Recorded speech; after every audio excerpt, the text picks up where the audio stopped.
Okay, good morning.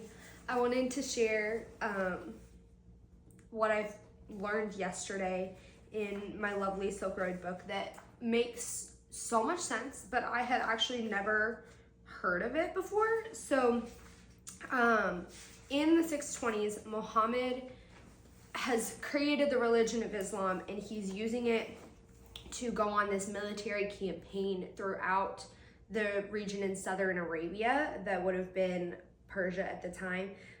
Through the support of the Quraysh tribe, he's making his way towards Mecca, and he comes to Yathrib, which is now modern day Medina, and he does something that truly kind of blows my mind in the sense of the spiritual warfare that I talked about in one of my last videos. But he comes across Yathrib, and it has a very, very deep root with Jewish culture and Jewish policy, and there's a lot of Jewish people there. And so what he does is as he's winning these military campaigns, is like, look, Allah is on my side because we keep winning, like God is with us. And so then he comes to these Jewish people and winds up convincing them and soliciting the Jewish leaders' help in persecuting Christians as the Christian minority.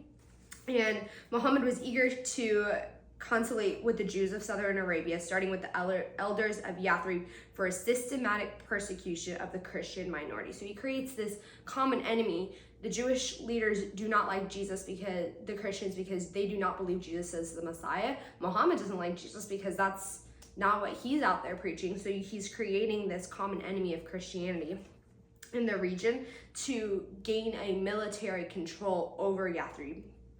And so then the Muslims and the Jews cooperate with each other at extending sincere advice and counsel. And this is in the 620s.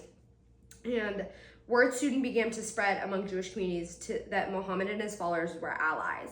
And this is where it kind of blew my mind, because then the Jewish people started saying the prophet had appeared, that this was the anointed one, that Christ was to come. Some of the Jews concluded that this was the coming of the Messiah, perfectly timed to show that Jesus Christ was a fraud and that the last days of man had arrived. So imagine being in southern Arabia in this time. You are hearing rumors of Jesus Christ. Everyone around you, all these religious leaders are telling you that cannot be our Messiah, because in the book of Isaiah, the Lord's coming, the Messiah that is supposed to come, for a child is born to us. This is in Isaiah chapter 9. A child is born, a son to us is given. The government will be on his shoulders. He will be called Wonderful Counselor, Mighty God, Everlasting Father, Prince of Peace.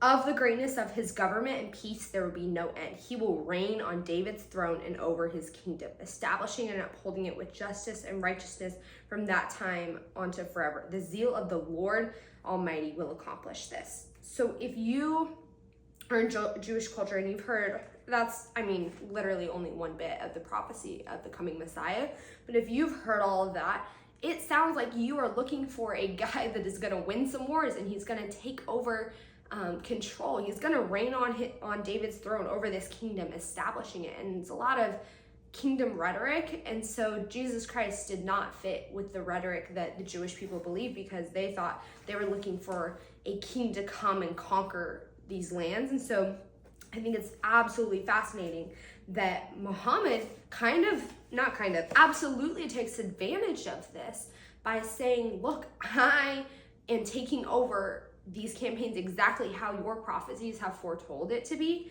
And so he's using that to find a common ground and extend his militaristic reach, because it was not just that Islam was not a threat to Judaism. There were elements that seemed to go hand in glove with it, which is just mind-blowing to me when you're talking about spiritual warfare, that then here comes this other guy who's just using all of the weapons that the Jewish religion had at their fingertips to gain control. I'm just going to read this little paragraph.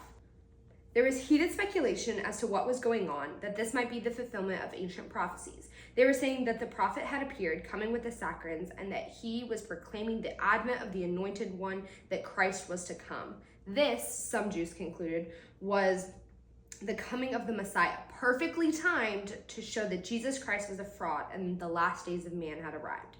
Not all were persuaded, however. As one learned rabbi put it, Muhammad was a false prophet, for the prophets do not come armed with a sword.